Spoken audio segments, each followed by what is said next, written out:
내가 명하는 이 일에 너희를 칭찬하지 아니하나니 이는 너희의 모임이 유익이 못되고 도리어 해로움이라. 먼저 너희가 교회에 모일 때 너희 중에 분쟁이 있다 함을 듣고 어느 정도 믿거니와 너희 중에 파당이 있어야 너희 중에 옳다 인정함을 받은 자들이 나타나게 되리라. 그런즉 너희가 함께 모여서 주의 만찬을 먹을 수 없으니 이는 먹을 때 각각 자기의 만찬을 먼저 갖다 먹으므로 어떤 사람은 시장하고 어떤 사람은 취함이라. 너희가 먹고 마실 칩이 없느냐? 너희가 하나님의 교회를 업신여기고 빈궁한 자들을 부끄럽게 하느냐? 내가 너희에게 무슨 말을 하랴? 너희를 칭찬하랴? 이것으로 칭찬하지 않노라. 내가 너희에게 전한 것은 주께 받은 것이니 곧 주 예수께서 잡히시던 밤에 떡을 가지사 축사하시고 떼어 이르시되 이것은 너희를 위하는 내 몸이니 이것을 행하여 나를 기념하라 하시고 식후에 또한 그와 같이 잔을 가지시고 이르시되 이 잔은 내 피로 세운 새 언약이니 이것을 행하여 마실 때마다 나를 기념하라 하셨으니 너희가 이 떡을 먹으며 이 잔을 마실 때마다 주의 죽으심을 그가 오실 때까지 전하는 것이니라. 그러므로 누구든지 주의 떡이나 잔을 합당하지 않게 먹고 마시는 자는 주의 몸과 피에 대하여 죄를 짓는 것이니라. 사람이 자기를 살피고 그 후에야 이 떡을 먹고 이 잔을 마실지니 주의 몸을 분별하지 못하고 먹고 마시는 자는 자기의 죄를 먹고 마시는 것이니라. 그러므로 너희 중에 약한 자와 병든 자가 많고 잠자는 자도 적지 아니하니 우리가 우리를 살폈으면 판단을 받지 아니하려니와 우리가 판단을 받는 것은 주께 징계를 받는 것이니 이는 우리로 세상과 함께 정죄함을 받지 않게 하려 하심이라. 그런즉 내 형제들아 먹으러 모일 때 서로 기다리라. 만일 누구든지 시장하거든 집에서 먹을지니 이는 너희의 모임이 판단받는 모임이 되지 않게 하려 함이라. 그 밖의 일들은 내가 언제든지 갈 때 바로 잡으리라. 사랑하는 우리 성도 여러분, 그리고 이 아침 예배 자리에 온라인으로 함께 하시는 모든 예배자 여러분, 주님의 이름으로 축복합니다. 2026년 6월 18일 목요일 본문 말씀 고린도전서 11장 17절에서 34절 말씀을 가지고 평등의 식탁인 성찬이라는 제목으로 함께 말씀 나누겠습니다. 이 타국에서의 삶이나 이 매일 반복되는 일상 속에서 우리가 때로 지치기도 하지만 하나님 안에서 우리의 하루는 늘 새로운 창조인 줄 믿습니다. 오늘 이 아침 우리에게 주신 생명의 호흡을 깊이 들이마시면서 소망의 하나님께서 우리를 위해 준비하신 오늘이라는 아름다운 선물을 기대와 기쁨으로 풀어보는 은혜의 시간이 되기를 간절히 바랍니다.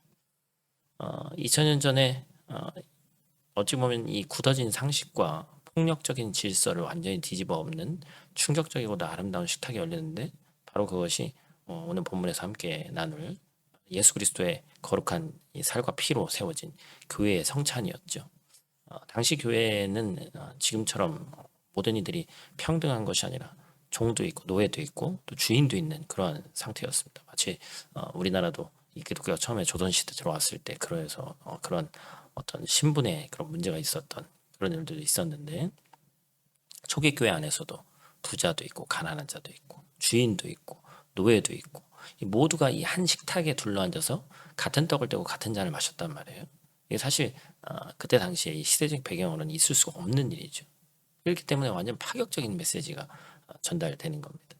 그리스도의 십자가 안에서 완벽한 한 가족됨을 선언하는 위대한 식탁의 혁명이었다. 사랑의 혁명이었다. 이렇게 이야기를 할 수 있습니다. 그런데 이제 우리가 지금까지 봐왔지만 이 고린도 교회가 정상적인 교회가 아니었잖아요.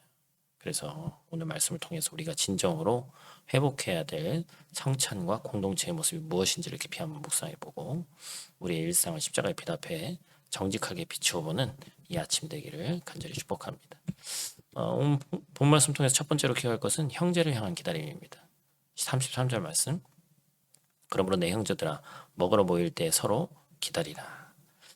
당시 교회의 성찬은 오늘날 우리가 예배 중에 경건하게 하는 그런 차원을 넘어서 어떤 애찬의 형태로 진행되었죠. 사실은 이제 우리가 그래서 매주 성찬을 해야 되는데 우리가 똑같이 빵과 잔을 나누잖아요, 그렇죠? 그 이제 이 종류가 여러 가지 마트에서 파는 빵과 그 다음에 이제 커피, 뭐 물, 음료수 이런 걸로 바뀌었을 뿐이지. 그래서 애찬이 사실은 우리 성찬의 연장선상이라고 볼 수 있습니다. 각자 자신의 형편껏 음식을 싸와서 한데 모아서 나눠 먹는 풍성한 잔치였습니다. 그런데 이 모임에 치명적인 문제가 생기는 거예요. 시간적 여유가 있는 부유한 성도들은 일찍 모여서 자신들이 가져온 고급스럽고 맛있는 음식을 배불리 먹고 심지어 포도주에 취해버리기도 했다는 겁니다. 반면 하루 종일 고된 노동에 시달리다가 늦은 밤에야 지친 몸을 이끌고 헐레벌떡 예배당에 도착한 노예나 가난한 성도들을 기다리고 있는 것은 빈 그릇과 차갑게 식어버린 식탁뿐이었어요. 그들은 하루에 허기진 배를 움켜쥐고 부자들의 남은 잔치 흔적 앞에서 뼈저린 수치심과 깊은 소외감을 느꼈습니다. 주님의 고귀한 희생으로 세워진 평등의 식탁이 세상과 다를 바 없는 철저한 차별과 이기심의 장으로 전락해버린 것이죠. 바울은 이러한 고린도 교회의 타락한 형태를 향해 불같이 분노하며 준엄하게 꾸짖습니다. 이것은 단순히 밥을 먼저 먹었느냐 아니냐의 식사 예절 문제가 아니었고 자신의 배고픔을 조금 참지 못해 가난한 지체들을 공개적으로 부끄럽게 만든 그들의 행위는 우리 모두를 조건 없이 연합하게 하려고 자신의 몸을 친히 찢으신 십자가의 정신과 충돌하는 어찌 보면 반역의 행위였죠.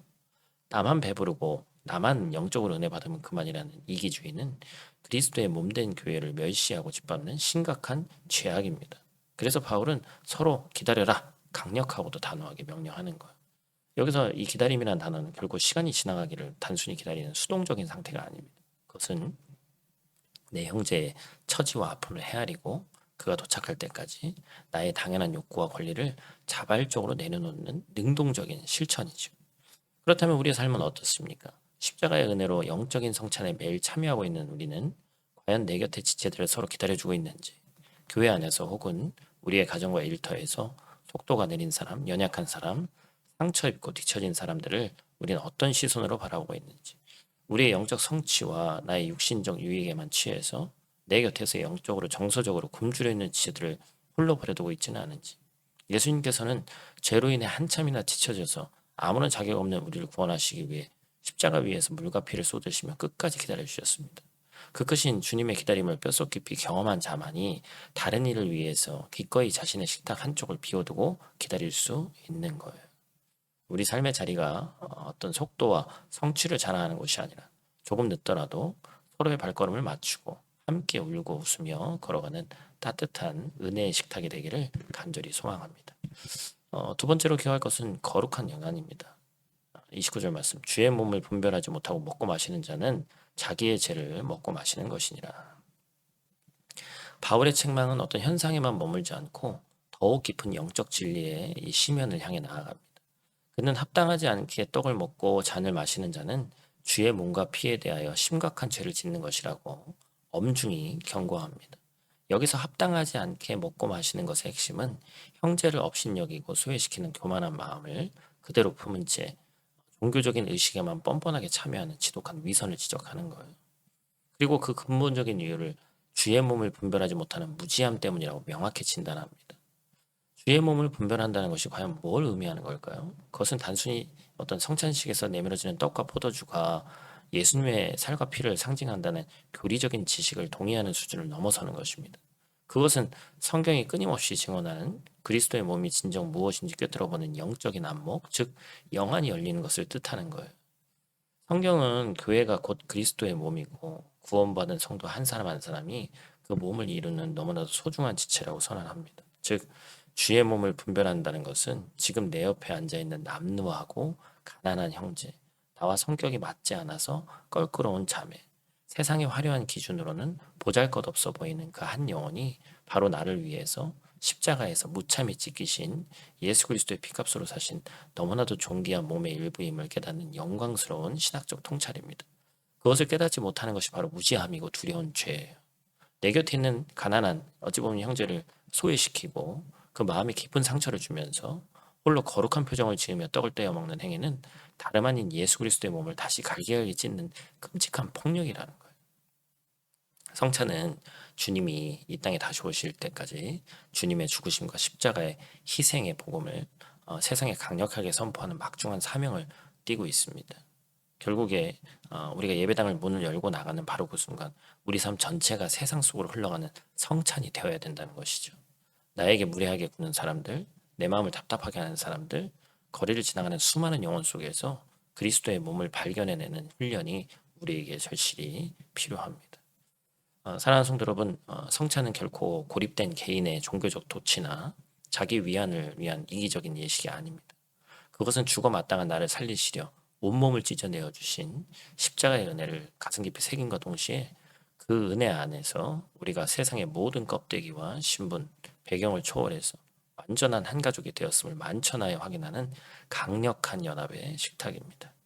오늘 하루 우리가 머무는 삶의 모든 자리에 평등의 은혜의 식탁을 차려보시길 바랍니다. 남들보다 높아지려는 알량한 교만과 나만 앞서가고 성취하려는 숨겨진 이기심을 십자가 앞에 남김없이 쏟아내시길 바라고, 내 주변에 홀로 뒤처져 굶주린 마음과 외로운 눈빛으로 서성이는 지체가 없는지 따뜻한 그리스도의 시선으로 공동체를 샅샅이 한번 돌아보시기 바랍니다. 우리가 서로의 지친 어깨를 감싸 안아주고 서로의 연약함을 나의 뼈저린 아픔으로 여기며 보살필 때 우리 푸라하마음 교회가 세상이 줄 수 없는, 흉내낼 수도 없는 참된 생명의 성찬 공동체로 아름답게 세워질 줄 믿습니다. 주님이 친히 피 흘려 마련하신 이 거룩한 은혜의 식탁에서 오늘 하루도 넘치는 사랑을 흘러보내며 영적으로 승리하시는 우리 모두가 되기를 주님의 이름으로 축복합니다. 오늘 하루의 실천사항은 그냥 듣는 것에서 그치지 말고 어찌 보면 조금 애매하더라도 한번 해보자는 거예요. 오늘 하루 일상 속에서 나에게 주어진 아주 작고 당연한 권리를 다른 사람에게 불평 없이 기쁜 마음으로 양보해 보는 거예요. 운전 중에 복잡한 길에서 다른 차에게 차선을 부드럽게 양보해보고, 엘리베이터 문을 잡아주고 누군가를 먼저 타게 하고, 마트 계산대에서 내 뒤에 물건이 적은 사람이나 노약자에게 흔쾌히 순서를 양보하고, 그 사람을 위해 짧은 또 축복의 기도를 하는 복된 여러분들 되시기를 간절히 축복합니다. 우리 다 짓는 자리에서 함께 기도하고 마치도록 하겠습니다. 우리를 살리시기 위해 생명의 떡으로 자신을 아낌없이 찢어내어 주신 사랑의 주님 감사를 드립니다.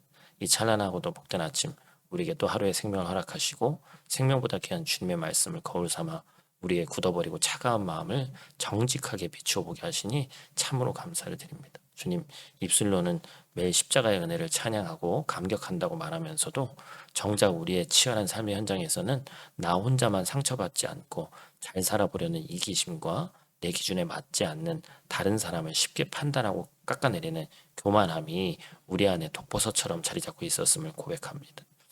주님이 우리를 하나 되게 하시려고 찢으신 그 거룩한 몸을 우리의 얄팍한 차별과 무관심, 편견으로 다시금 찢어버리는 어리석고 두려운 죄를 결단코 범하지 않게 하여 주시옵소서.